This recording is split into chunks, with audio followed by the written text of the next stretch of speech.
कई दिनों से हम एक टॉपिक सब्जेक्ट लिया हुआ है और वो टॉपिक और सब्जेक्ट जो लिया है वो हमारी ज़िंदगी से जुड़ा हुआ है। हम जाने अनजाने में उस टॉपिक से दिन रात कनेक्टेड हैं। दुख और उन दुख के कारण क्या हैं, सुख और सुख के उपाय क्या हैं।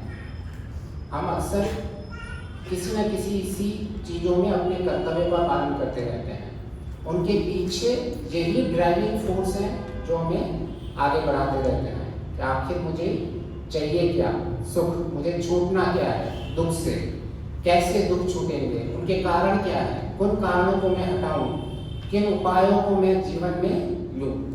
तो हम सब किसी न किसी माध्यम से इस चीज़ से, इस डेली सब्जेक्ट से जुड़े हुए हैं। तो इसीलिए हमने ये वाला टॉपिक लिया हुआ है कि आखिर दुख क्या है, दुख के कारण क्या है, सुख क्या है और सुख के उपाय क्या है। मैं कौन से उपाय लगा के सुख को प्राप्त कर सकता हूँ, कौन से कारणों को हटा के मैं दुख को दूर कर सकता हूँ। तो इसमें दुख की परिभाषा क्या है, जो प्रतिकूल संवेदना होती है, जो हमारे प्रतिकूल होती हैं वो सब कुछ दुख है। या न्याय दर्शन के हिसाब से चलेंगे तो जो बाधना लक्षण है, जो हमें बाधाएं आती हैं, जो हमें पीड़ा देती हैं, जो हमें कष्ट देती हैं।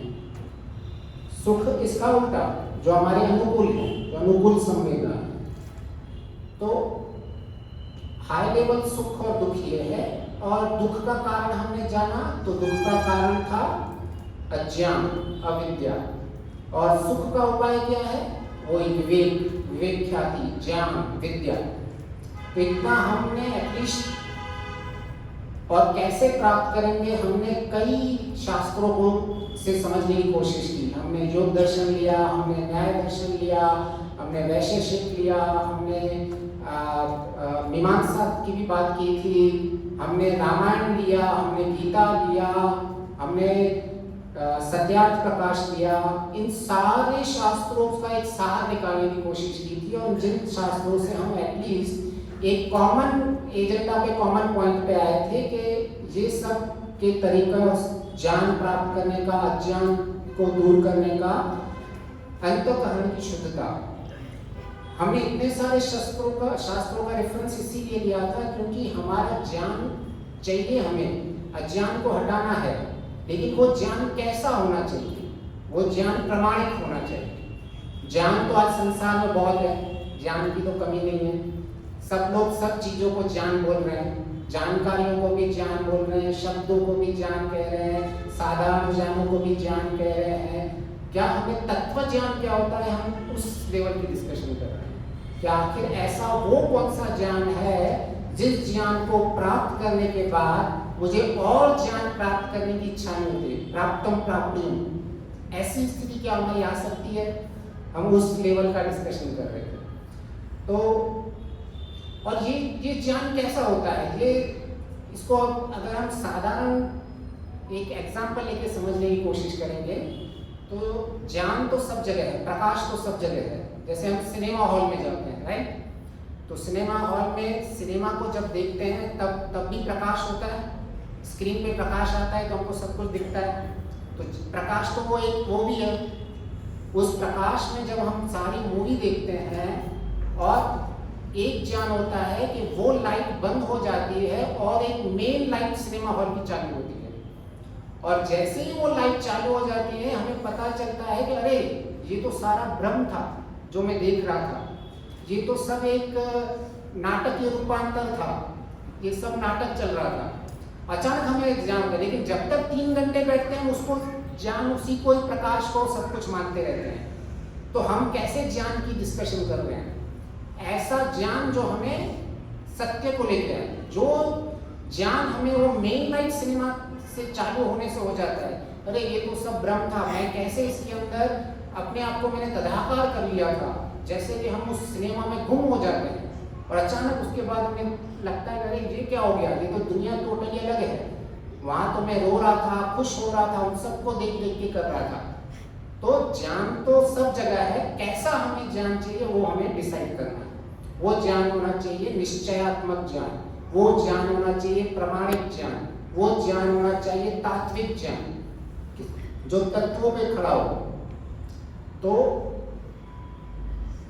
एटलीस्ट हम इन सारे शास्त्रों का जो हमने सारांश निकाला था कि हम जो भी हमारी डे टू डे एक्टिविटीज हैं, डे टू डे समस्याएं हैं, इनको हम ज्ञान से ही दूर कर सकते हैं, जो हमारे जितने दुख हैं, और इनको ज्ञान से ही प्राप्त कर सकते हैं।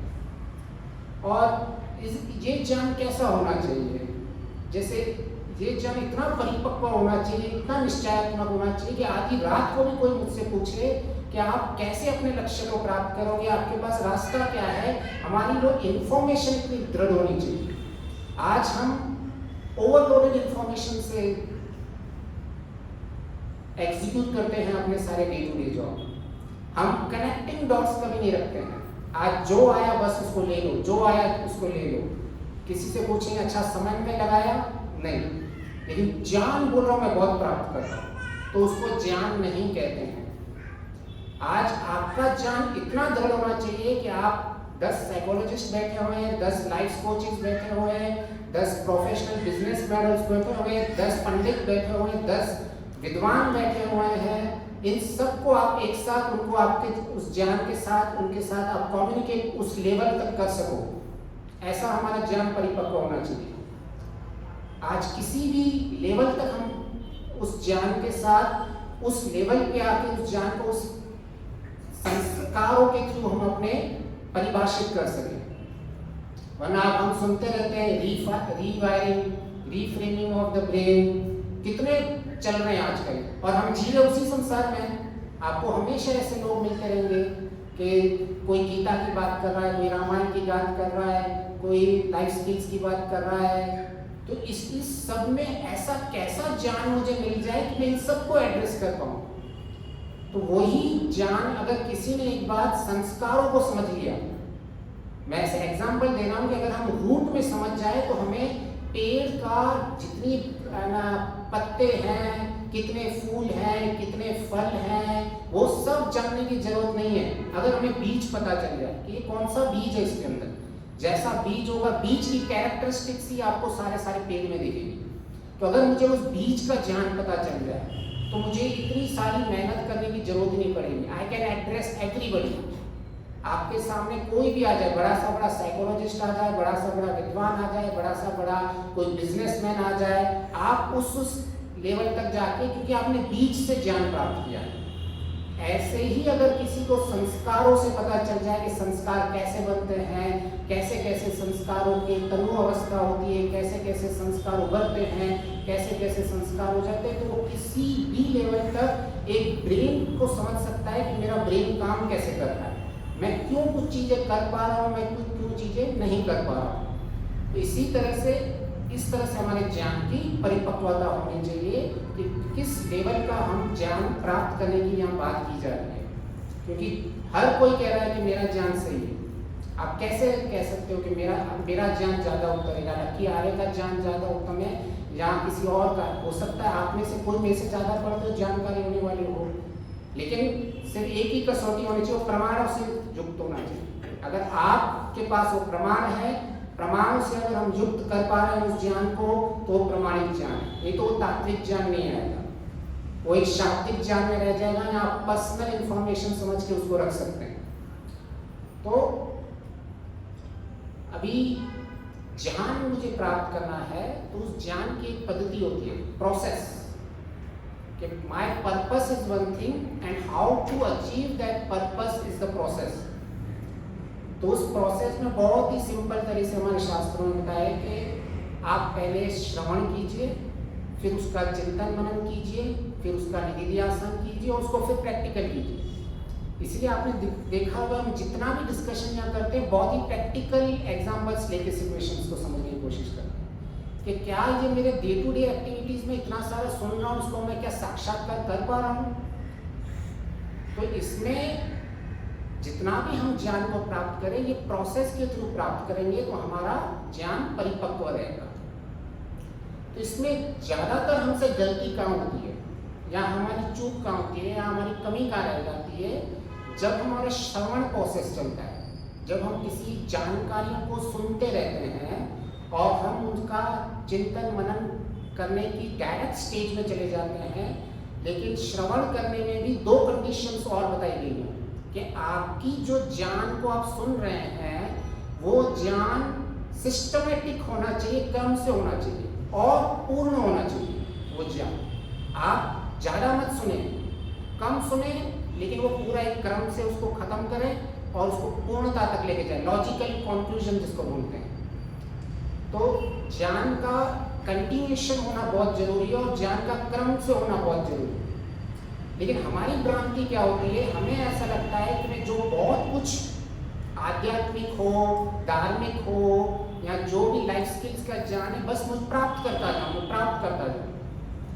ये ऐसी हमारी स्थिति, अगर प्रैक्टिकल एग्जाम्पल लें कि जैसे मुझे घर बनाना है तो मुझे घर बनाने के लिए मिट्टी चाहिए होगी, मुझे सीमेंट चाहिए होगा, मुझे ब्लॉक्स चाहिए होंगे और मैं इनको ही इकट्ठा करता जाऊँ और मुझे लगे कि भाई हाँ मैं तो अपने लक्ष्य के सामने जा रहा हूँ, लेकिन मैं उसको सिस्टमेटिकली कभी नहीं करूँ ना। मैं उससे कब सीमेंट आएगा, कब मेरा रेती आएगी, उनको कितना पानी मिक्स करना है, कैसे मुझे ब्रिक बाय ब्रिक रखना है, कैसे मुझे हॉरिजॉन्टल में रखना है, मुझे वर्टिकल में रखना है, मैं उसके ऊपर कोई काम नहीं कर रहा हूँ। लेकिन मुझे ऐसा लग रहा है कि बस ये अंत में क्या घर बनने वाला है? नहीं, अंत में मिट्टी के ढेर बनेंगे, सीमेंट का ढेर बनेगा और सारी जिंदगी हमारी ऐसी निकलती जाती है और हमें क्या लगता है कि मैं तो बहुत ज्ञान प्राप्त कर रहा था और हम अपना घर बनाना चाहते थे, हम अपना लक्ष्य प्राप्त करना चाहते थे, लेकिन सिर्फ इंफॉर्मेशन की ढेर बुद्धि में बनती जाती है क्योंकि हमने समन्वय कहीं नहीं बिठाया हुआ है। उसका समन्वय बिठाना पड़ता है, कैसे ब्रिक से ब्रिक, सीमेंट, पानी, ये सब मिलके लॉजिकली कंप्लीट किया जाता है उसको। और अगर आप घर बनाओ, 2 महीना बनाओ, फिर 2 महीना छोड़ दो, फिर 3 महीना करो, 3 महीना छोड़ दो, क्या ऐसे कभी घर बनेगा?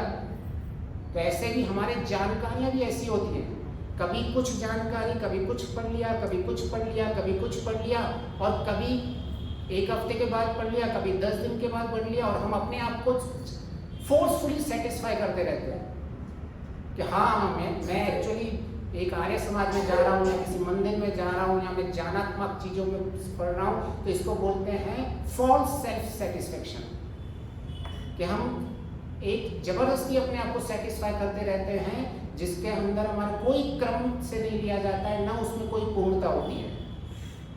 तो सबसे पहले जो हम ज्ञान प्राप्त कर रहे हैं उसको क्रम से प्राप्त करें और उसको क्रम से लेके उसको लॉजिकल कंक्लूजन तक लेके आए। तो इसको श्रवण प्रोसेस को कंप्लीट कहते हैं। उससे पहले चिंतन मनन में चले जाओगे तो वो आधा अधूरे सब चीज़ें चलती रहेगी। तो एक तो हमें क्या ज्ञान को प्राप्त करना है और उसका प्रोसेस क्या है वो क्लियर होना चाहिए। तो कई बार हम पर्पस पता होता है लेकिन प्रोसेस पता नहीं होती है। तो इसीलिए जो हमने पहले वाले लिए हुए दुख और दुख को के कारण सुख और सुख के पाए, उसी में ही अपना कंटिन्यूएशन चलता रहेगा जब तक हम इस पे को लॉजिकल कंक्लूजन में दृढ़ता पे नहीं पहुंच जाए कि हाँ यही एक चीज़ है जिसके ऊपर अगर मैं मेन फोकस लाइफ में करूँ तो मेरे मोस्ट ऑफ थिंग्स मैं लक्ष्य को भी हासिल कर लूँगा और मेरे जो भी मैंने प्लानिंग की हुई है उसको वेल एग्जीक्यूट कर पाऊँगा। तो अब तक दुख दुख के कारण सुख सुख के उपाय में तो क्लियरिटी हो गई है ना। या इसके अंदर अगर कोई प्रश्न हो तो पहले हम उसको ले लेंगे फिर आगे चलेंगे कि इसके अलावा भी। जी पंडित जी। हाँ जी, हाँ जी, हाँ। देखो पंडित जी ने बहुत बढ़िया लगा, मतलब उनको he is connecting the dots. तो हमने पहले क्या सुना हुआ था और हम आज कैसे कर सकते हैं, उसको कनेक्ट कैसे कर सकते हैं। तो अब उसी को ही आगे लेके चलेंगे कि हमारा सूत्र जो हम पढ़ रहे थे कि विवेकी जो होता है उसको दुख में व सर्वम विवेकी।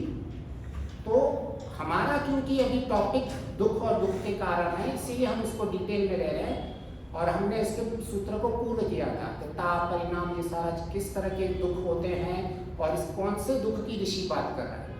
लेकिन अगर मेरा ये प्रकरण नहीं होगा तो मैं आधा ही सूत्र बोलूँगा नेक्स्ट टाइम भी, तो उसमें प्रवक्ता जो कह रहा है वो सही कह रहा है, लेकिन जब हमारा डिटेल प्रकरण होगा तो हम इसलिए डिटेल में जाएंगे उसको।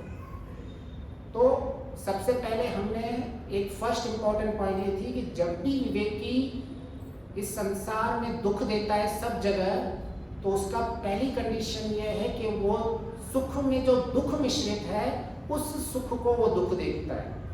कभी भी वो ऐसे सुख में दुख नहीं देखता है कि जिसमें सीरियसली सुख हो और वो दुख देखे।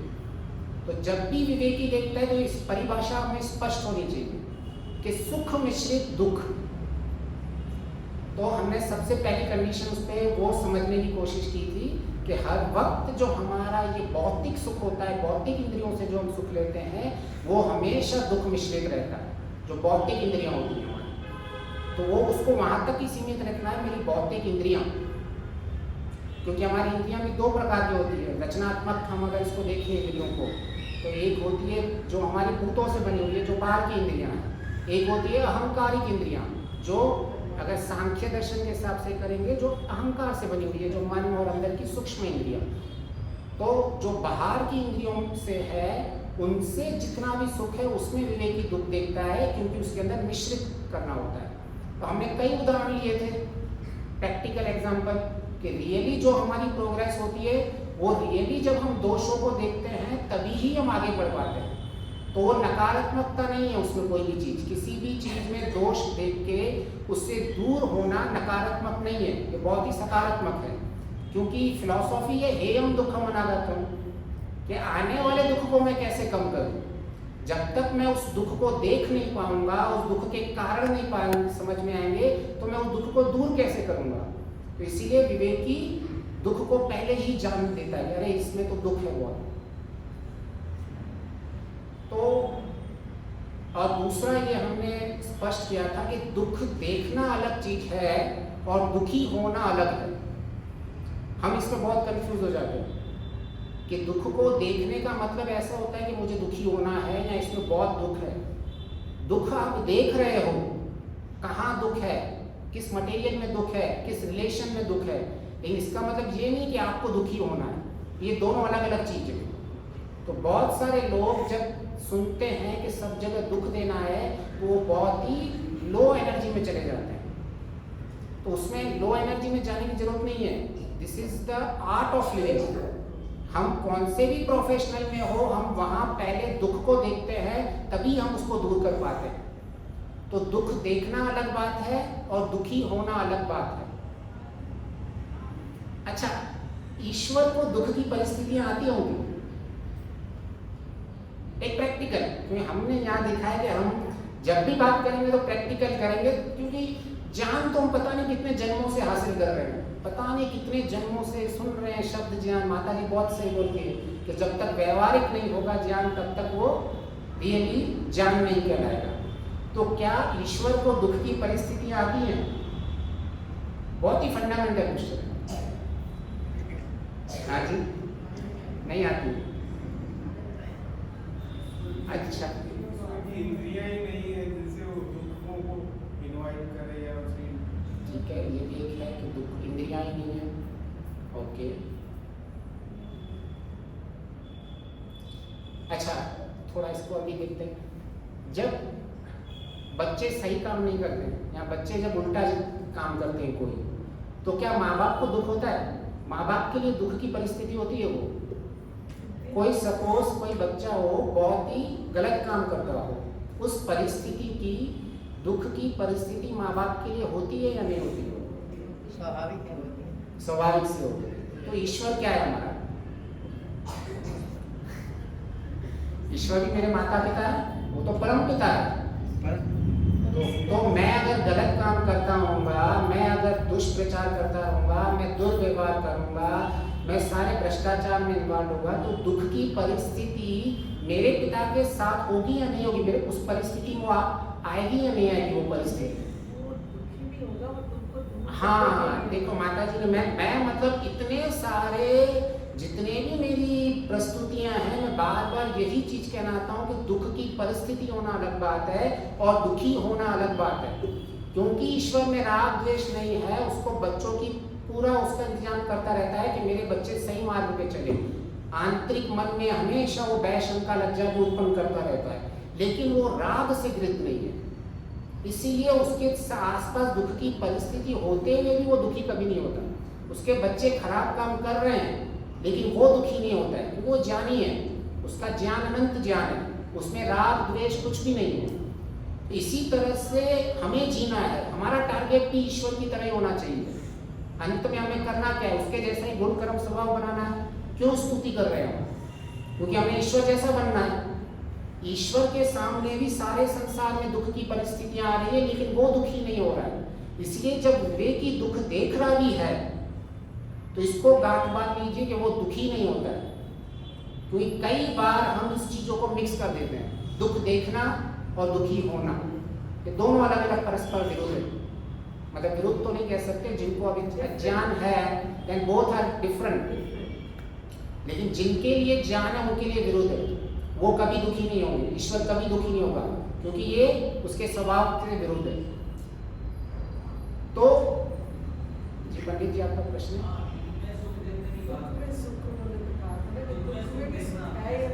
हाँ नहीं आऊँगा, लेकिन मैंने क्या बोला था कि हम पहले पिछली वाली चीज़ों को हमेशा कनेक्ट करके आगे चलेंगे, क्योंकि ज्ञान की इसलिए मैंने प्रोसेस समझाई थी कि ज्ञान प्रोसेस ऐसा होना चाहिए, वो एक दूसरे से कनेक्ट होना चाहिए। आज की प्रस्तुति में पिछली प्रस्तुति की भूमिका बन जानी चाहिए, ठीक है ना? ओके, तो क्योंकि यही एक ज्ञान प्राप्त करने का तरीका है। अगर मैंने पहले जो कुछ बोला है उसको आज हम कनेक्ट नहीं कर पाए तो उसकी कोई ज़्यादा हमें लाभ नहीं होगा। तो नेक्स्ट चलेंगे, ठीक है। क्या विवेकी, हमने बहुत सुना है कि विवेकी सुख में भी दुख देखता है, क्या विवेकी दुख में भी सुख देखता है? वो प्रश्न मैंने रखा था और अभी उसको लेके हम आगे चल रहे हैं।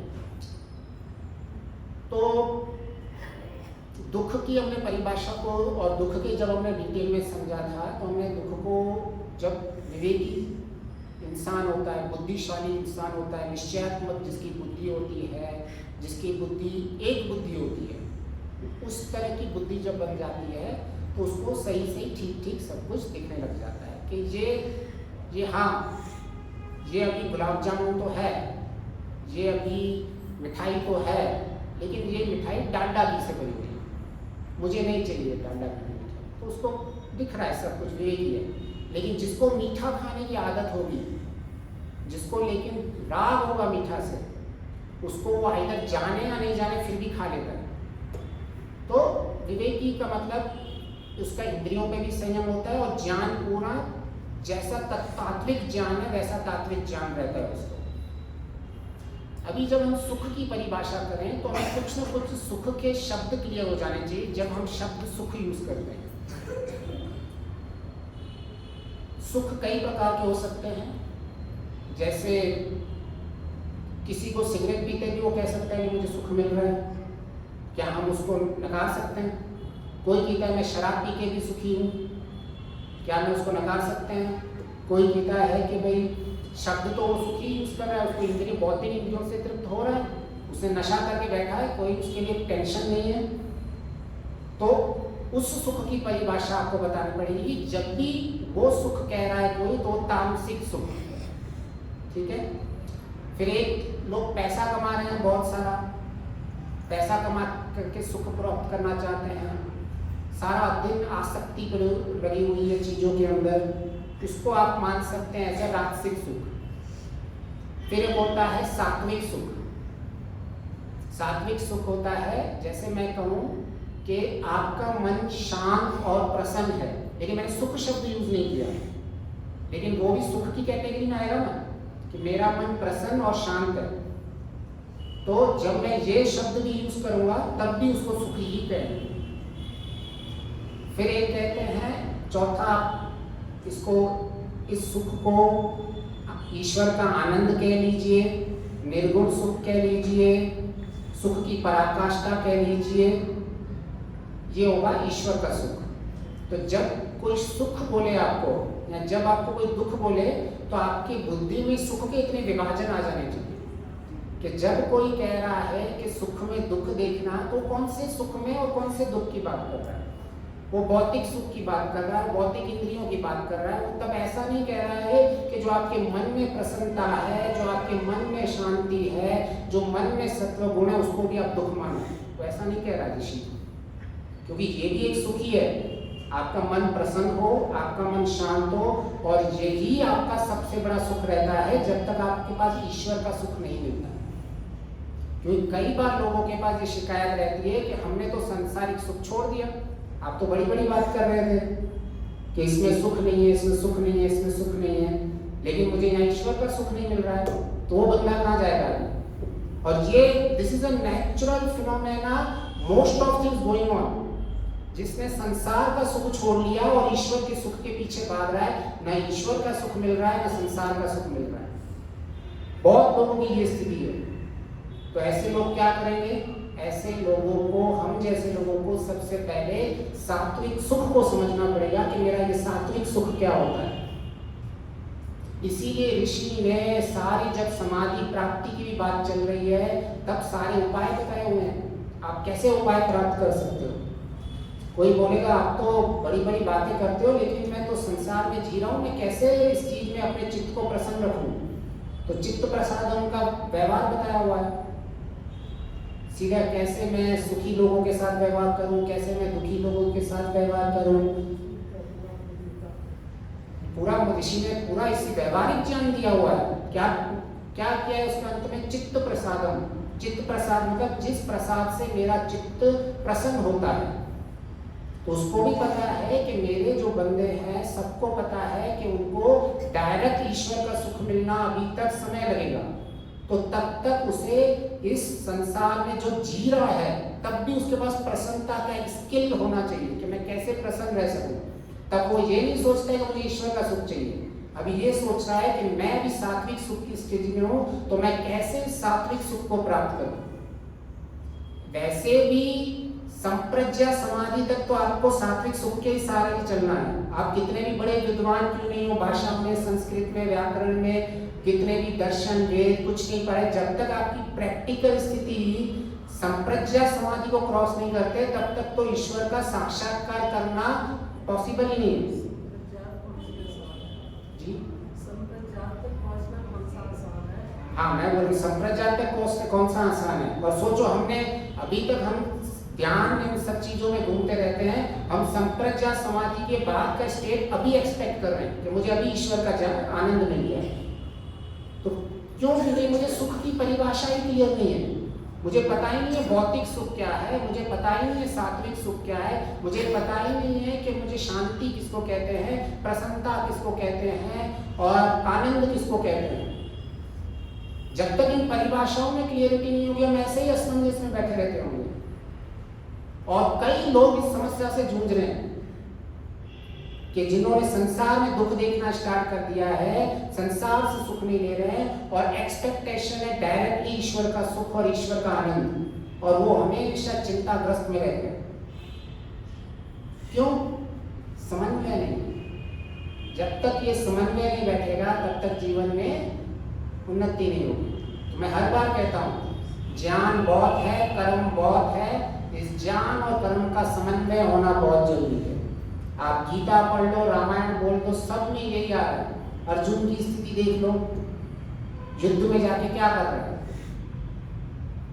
बहुत बड़ी बड़ी बातें कर रहा था अर्जुन, और उसको आप इंडिपेंडेंट अगर एनालिसिस करोगे तो वो बहुत ज्ञान की बात ही कर रहा था कि हे कृष्ण, तू क्या मुझे बोल रहा है, मैं सारे लोगों को मार दूं, ये सारे लोग मर जाएंगे, इनकी जो बच्चे पैदा होंगे वो भी व्यभिचारी बच्चे पैदा होंगे, सारा का सारा संसार में तो एक नष्ट संसार करके एक में जो तमोगुणी और रजोगुण से बड़े होंगे सारे संस्कार वाले बच्चे हो जाएंगे, सारा संसार में नष्ट कर दूंगा ऐसे। और ऐसी शिक्षा मुझे दे रहा है कृष्ण को अर्जुन बोल रहे हैं। आप इसको एनालिसिस करोगे तो आपको अर्जुन में बहुत विद्वता दिखेगी, लेकिन किस समय में वो बोल रहा है वो गलत था। वो क्षत्रिय धर्म निभा रहा है, युद्ध में खड़ा है, और उस समय अलग है। तो कनेक्टिंग द डॉट्स नहीं है, समन्वय नहीं है। ज्ञान होना बड़ी बात नहीं है, मैं बार बार कह रहा हूँ, कर्म करना भी बड़ी बात नहीं है। इन दोनों में जब तक समन्वय नहीं होगा कि किस वक्त ज्ञान का किस क्रम में मुझे प्रयोग करना है, तब तक जीवन में अशांति लगी रहेगी। आप उपासना में बैठे रहोगे और आप ईश्वर का आनंद की कोशिश करते रहोगे और अंतःकरण की शुद्धता पे कोई ध्यान नहीं है, तो जीवन में ईश्वर तो क्या, एक जीवन प्रसन्न पूर्वक जीवन भी जी नहीं पाओगे। लेकिन हम अपने आप को बहुत ज्ञानी समझ लेते हैं। वो लाइट चलती रहती है सिनेमा में, हमको लगता है ये तो बहुत ज्ञान वाला, प्रकाश वाला ज्ञान है। तो जब तक उस ज्ञान में तत्व ज्ञान की पराकाष्ठा, तब क्लियरिटी नहीं आएगी सुख की परिभाषा, तब तक हम जीवन के अंदर यूं ही डॉट्स को इम्प्रॉपरली कनेक्ट करने के लिए जीवन में जीते रहेंगे। तो हाँ, हमें आनंद भी चाहिए, हमें सात्विक सुख चाहिए पहले, और संप्रज्ञात समाधि तक मेरा ये सात्विक सुख चलता रहेगा। तब तक मेरी एक चित्ते मेरी एकाग्रचल होगी, मेरी एक वृत्ति हमेशा होती चलती रहेगी। उस एक वृत्ति के कारण मैं हमेशा एक ऐसी स्थिति में रहूंगा जो हमेशा सात्विक सुख ही रहेगा। फिर एक प्रश्न आता है कि तब तक ईश्वर का क्या? अभी मुझे इस जन्म में संप्रज्ञा नहीं मिली तो मैं क्या ईश्वर को भूल जाऊं क्या? ईश्वर का क्या रोल है फिर? अगर ईश्वर का सारा जीवन ऐसे ही बिता दूं तो ईश्वर का रोल तो पता नहीं इस जीवन में आएगा ही नहीं। मेरी इस जीवन में संप्रज्ञा समाधि नहीं लग रही है, तो मुझे ईश्वर का सपोर्ट कैसे मिलेगा? तो हमें बहुत इंपॉर्टेंट चीज समझनी पड़ेगी कि ईश्वर के हर बार जब हमें याद करते हैं कि दो गुण हमें हमेशा याद करने पड़ेंगे। ईश्वर एक सर्वज्ञ और सर्वानंद, परम आनंद।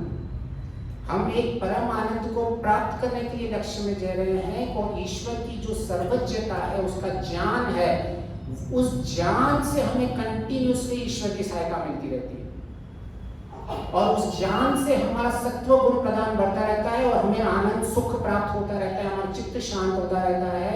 उसका कारण है मुख्य ईश्वर का ज्ञान। तो ईश्वर के दो रोल होते हैं हमारी लाइफ में, एक ईश्वर एज अ साधन और एक ईश्वर एज अ लक्ष्य। तो मेरे सवेरे से रात तक ईश्वर मेरे साधन की तरह काम करता है, और साथ साथ में मेरा वो लक्ष्य भी बना हुआ रहता है। तो जब हम ईश्वर को इस तरह से हम उसके प्रैक्टिकल चीजों को समझने से, कई मुझे बताएगा क्या योग दर्शन में डायरेक्ट संप्रज्ञा आदि में ईश्वर का आनंद मिलेगा? 195 सूत्र में कहीं ऐसा लिखा हुआ है?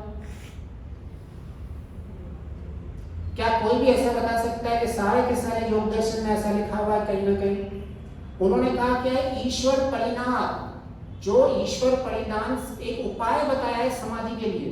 तो इसका मतलब क्या है, मैं ईश्वर को वहां साधन यूज कर रहा हूं ना। ईश्वर जो समाधि के उपाय बताए गए हैं, उसमें आप जब ध्यान से पढ़ोगे, एक एक शब्द पे कॉन्सेंट्रेट करोगे, तो ईश्वर समाधि कैसे मिलेगी प्राप्त करने के लिए ईश्वर की बात की हुई है, और कहा है कि ईश्वर के परिधान से आपकी समाधि मिलेगी। तो वहां ईश्वर को क्या यूज किया है? ईश्वर एज अ साध्य या साधन। तो जिस वक्त हमें ये क्लियरिटी हो जाएगी कि मेरा ईश्वर का रोल कब कहाँ किधर है, कि अभी मैं आज ये प्रस्तुति भी दे रहा हूँ, उसके पीछे ईश्वर है, ये मेरे ज्ञान में हमेशा होना चाहिए। आज मैं जो आपके सामने बोल रहा हूँ उसका असली हकदार ईश्वर है, ये भी मुझे एहसास होना चाहिए। आज मैं जिस ज्ञान से मैं संप्रज्ञा समाधि या मैं अपने मन को शांत रखूंगा, प्रशांत करूंगा, वो ईश्वर के कारण ही है, ये भी होना चाहिए। लेकिन यही मुझे ईश्वर आनंद अभी तुरंत मिल जाए, ऐसी एक्सपेक्टेशन गलत होती है। कुछ लोग इतना ईश्वर करते रहते, भाई कपड़े कौन सुखा रहा है? ईश्वर सुखा रहा है। भाई लोगों के ईश्वर के पास काम नहीं है, क्यों? क्योंकि ईश्वर तो सर्वव्यापक है, ऐसे बोलते हैं लोग। और क्या कर रहा है? सर्वव्यापक है तो उसने कपड़े सुखा रहा है मेरे। कुछ भी ईश्वर शब्द आया मतलब उसको कहीं भी कनेक्ट कर लो। भाई ईश्वर सब जगह है, इसका मतलब ये नहीं है कि उसने व्यवस्था बना के रखी है, पृथ्वी वायु सब बना के रखी है, वायु आपके कपड़े सुखा रही है। उसके सर्वव्यापक होने से मतलब ये नहीं हो आपके बैठकर कपड़े सुखा रहा है। उसका मतलब होता है वो द्रव्य वो काम करना चाहिए। ईश्वर एक द्रव्य है ना, मैं वो तब वो काम करना चाहिए हूँ। क्या ईश्वर द्रव्य उस वक्त मौजूद है कपड़े के साथ, लेकिन क्या वो द्रव्य सुखाने का काम कर रहा है? नहीं। तो हमारे ईश्वर के प्रति भी जो हमारी जान है अभी तक वो कनेक्टेड नहीं है। तो हम जब ध्यान में, जब ऋषि क्या कह रहा है, अंतःकरण शुद्ध नहीं है, तो आप ध्यान में सबसे पहले ये काम कीजिए कि आपने जो क्रिया योग में जो आपने तप, स्वाध्याय और ईश्वर बलिदान किया हुआ है, जिससे आपने अपने संस्कारों में जो क्लिष्टता है उनको तनु की हुई है, उनको ध्यान में सबसे पहले, ध्यान से सबसे पहले उसको दग्धीज कीजिए। लेकिन सबसे पहले मैं जिनसे भी ध्यान से बात करता हूँ, ईश्वर ईश्वर ईश्वर।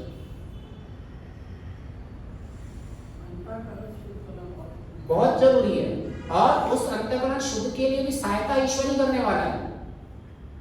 ध्यान से सुनना, डॉट्स को कनेक्ट करना। ऐसा नहीं कि भाई आप ईश्वर को, भाई मुझे अभी ईश्वर का मतलब ही हो जाते हैं, ईश्वर मुझे अभी आनंद नहीं दे रहा है तो अभी मैं क्यों ईश्वर के साथ संबंध बनाऊं।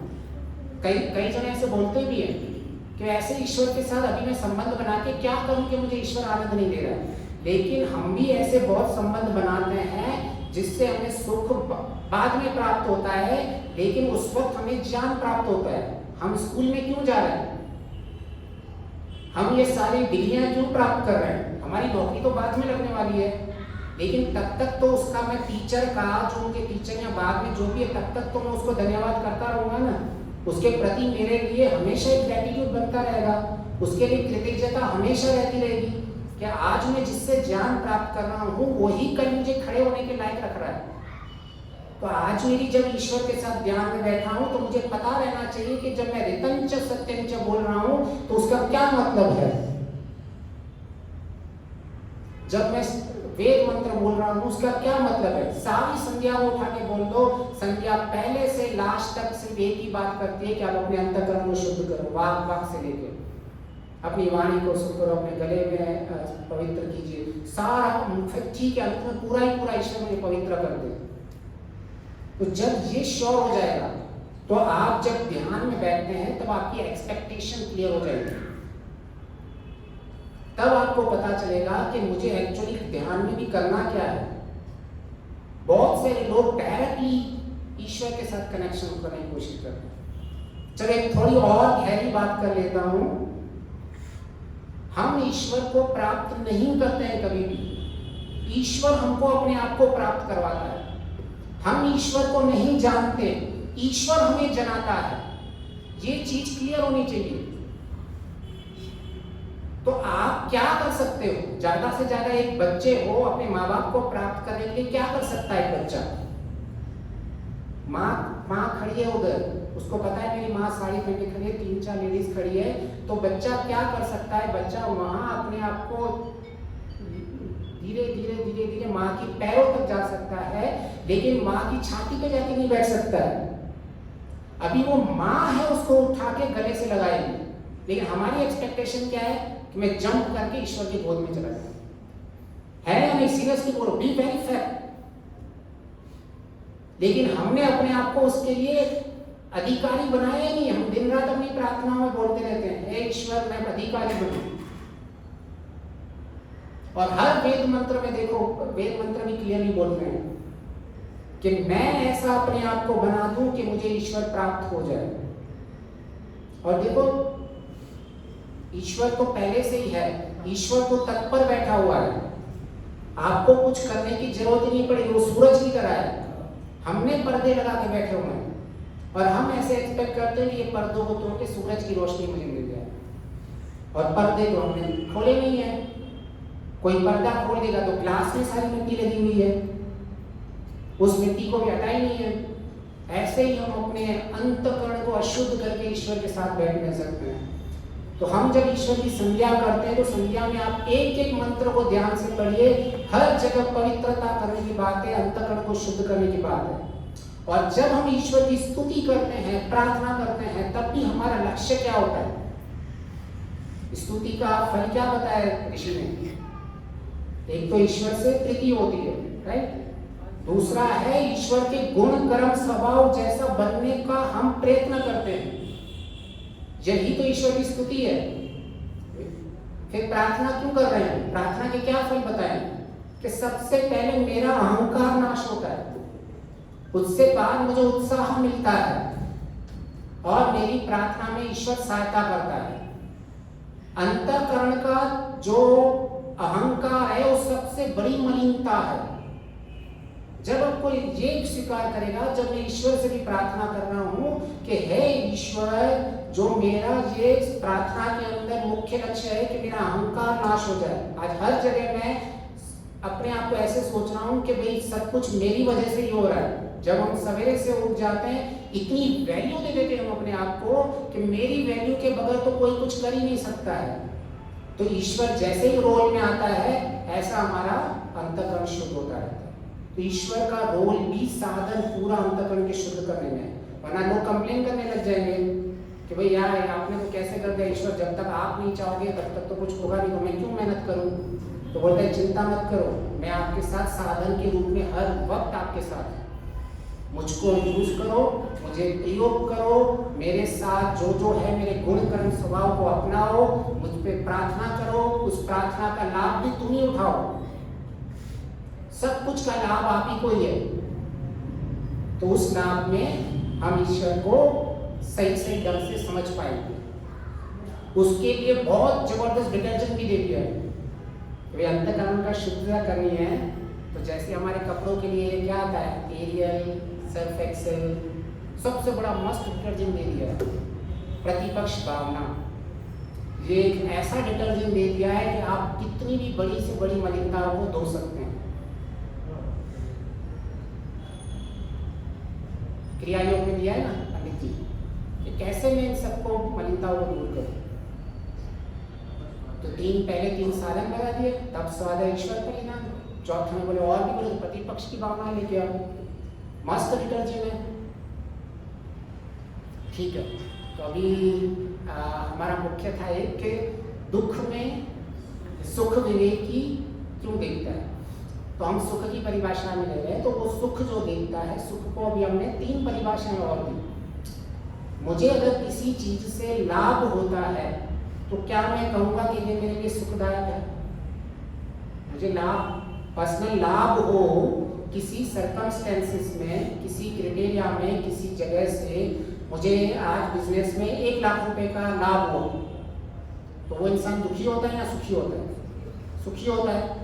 तो एक सुख की क्राइटेरिया लाभ भी है कि मैं लाभ बोलूँ या सुख बोलूँ, एक ही बात है।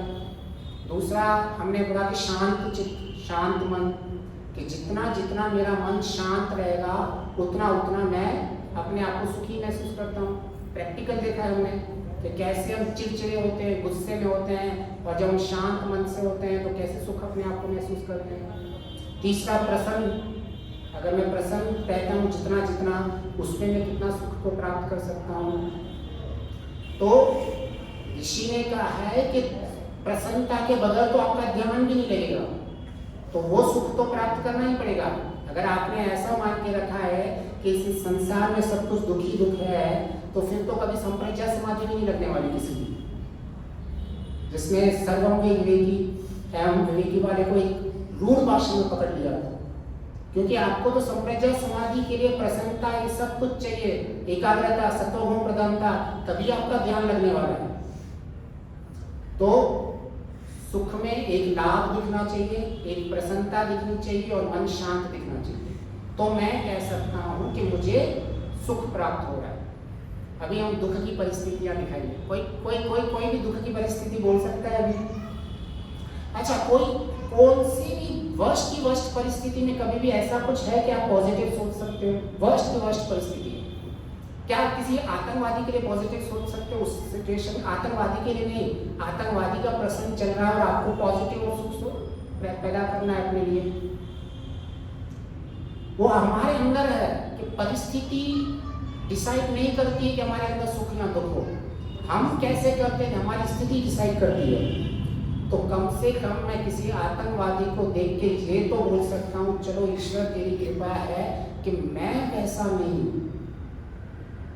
ये जब पॉजिटिव स्टेटमेंट बोलते हो, इवन नकारात्मक न्यूज चल रही है, नकारात्मक चीजें हो रही हैं, लोग आपको गलत मिल रहे हैं, लेकिन हम क्या करते हैं, उस परिस्थिति को जिम्मेदार, मेरा बेटा ऐसा है, मेरी बहू ऐसी है, मेरी सास ऐसी है, मेरा पड़ोसी ऐसा है। आप कैसे अपने आप के अंदर बैलेंस कर सकते हैं? तो विवेकी होता है वो दुख की परिस्थिति को तो अपना गहना मानता है कि दुख की परिस्थिति आई है, मेरे लिए ये बहुत भाग्यशाली हूं मैं। क्यों? क्योंकि आप ईश्वर को कितना भी भूल जाओ लेकिन एक दुख की घड़ी में पक्का याद करते हो, और वो ईश्वर को भूलना नहीं चाहता है। तो सबसे पहले सोचता है हे ईश्वर। हम भी बोलते हैं हे भगवान क्या हो गया, ओ माय गॉड, ये तो वेरी नॉर्मल है राइट। ये दुख के वक्त आप बोलते हो ना, ओ माय गॉड हे भगवान, तो कम से कम ये दुख में आपने ईश्वर को याद किया है। सबसे पहले तो ये पॉजिटिव उसके दिमाग में आ जाता है, और वो एक उसके अंदर एक प्रशांत वाहनी स्टार्ट हो जाती है। जैसे उसके अंदर परिस्थिति दुख की है लेकिन अभी वो सुख देख रहा है कि हाँ, इसमें मेरे अंदर प्रसन्नता आ रही है कि इस दुख की परिस्थिति में भी मैंने अपने ईश्वर को याद किया।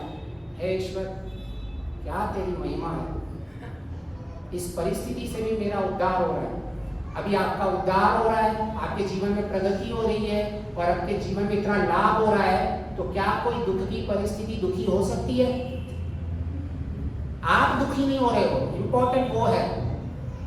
लॉजिक वही लगेगा घूम फिर के कि जब आप दुखी नहीं हो रहे हो और आपके मन में लाभ हो रहे हैं, आपके जीवन में उन्नति हो रही है, आपके जीवन में प्रसन्नता आ रही है, इसका मतलब आपके जीवन में सुख बढ़ रहा है। और विवेकी ऐसे ही सुख को, आंतरिक सुख को प्राप्त करता रहता है। कितनी भी दुख बड़ी परिस्थिति हो, पहाड़ जैसा दुख क्यों नहीं आ जाए, उसका आत्मबल इतना ज्यादा हो जाता है कि वो उसके पास स्किल आ जाती है कि वो दुख को अपने अनुकूल कन्वर्ट कर देता है। हमने परिभाषा क्या की थी, प्रतिकूल और अनुकूल। अभी तो थोड़ी देर पहले वो स्थिति आपके लिए प्रतिकूल थी परिस्थिति, लेकिन आपने अपनी स्थिति में उसको अनुकूल बना लिया, सुख हो गया। तो बाहर से कितना भी दुख हो, आपका माइंड उसको सुख बना देता है। तो इसलिए विवेकी दोनों करता है। प्रायः ये लोग इसीलिए नहीं बोलते हैं, विद्वान लोग इसको नहीं बोलते हैं कि दुख में सुख देखना, कि भाई कारण कि लोग उस लेवल तक अभी तक पहुंचे नहीं होते हैं, और हो सकता है कि संसार के जो भौतिक इंद्रियों के जो दुख हो रहे हैं उसको वो सुख देखना स्टार्ट कर दें। तो इसीलिए ज्यादातर विद्वान लोग इसको थोड़ा परे ही रखते हैं, until unless you have reached to that point of the discussion। लेकिन विवेकी होता है, उसके दिमाग में हर चीज में वो देखता है, वाह दुख है कोई प्रॉब्लम नहीं, दुख में से ही तो मुझे पता चलता है कौन अपना है कौन दूसरा है। अगर दुख नहीं आएगा तो आपको पता ही नहीं चलेगा संसार में व्यवहार कैसे करना है। दुख की स्थिति में जो आपके साथ खड़ा है वो अपना है, अदरवाइज दूर। कितना ईजी है, उसको पता चल जाता है कि मैं कितना मेरे लिए अच्छा आया, ये दुख की परिस्थिति आई तो एटलीस्ट मुझे जो मेरे आसपास लोग हैं मुझे पता चल गया मेरे कौन से अपने हैं, तो मैं अपना भी दूसरों के लिए टाइम वेस्ट नहीं करूँगा। मुझे जब जरूरत पड़ेगी मैं इनसे सहायता मांगूंगा। लेकिन दुख आता नहीं तो पता ही नहीं चलता, उसने दुख में सुख देख लिया। दुखी जो दुख देखता रहता है वो बहुत बड़ा एक्सपर्ट हो जाता है, वो बहुत बड़ा प्रेरक हो जाता है, वो दूसरों को भी आगे बढ़ाता रहता है कि देख ये मत करना, इसमें दुख है। वो संसार का भला कर रहा है ना, सुख का काम कर रहा है ना। और जो मतलब अंत में दुख में सुख देखता है, आप जीवन में कोई भी चीज लेने जाओ, मैं उसको सकारात्मक से सुख में कन्वर्ट कर सकता हूँ। कैपेसिटी होनी चाहिए, बस हम कैसे उसको सुख देख पाए। बाहर की परिस्थिति की मैं गारंटी कोई नहीं ले रहा हूँ, दुख ईश्वर ही नहीं ले रहा है कि दुख की परिस्थिति संसार में कभी नहीं होगी, कभी ईश्वर ने ऐसा कहीं भी वचन नहीं दिया है कि मैं बोलता हूँ कि संसार में कभी भी दुख नहीं होगा। परिस्थितियां होगी, मुझे मेरे में इतना ज्ञान है कि ईश्वर कभी दुखी नहीं होने वाला। ऐसे ही जब ईश्वर के गुण कर्म स्वभाव को हम समझते हैं तो हम एक चीज समझ जाते हैं कि मुझे कभी दुखी नहीं होना है, दुख की परिस्थितियां आती रहेंगी। आपका बहुत बहुत धन्यवाद। इसको अगर समय मिलेगा तो आगे बढ़ेंगे। 4 मिनट ज़्यादा देंगे उसके लिए।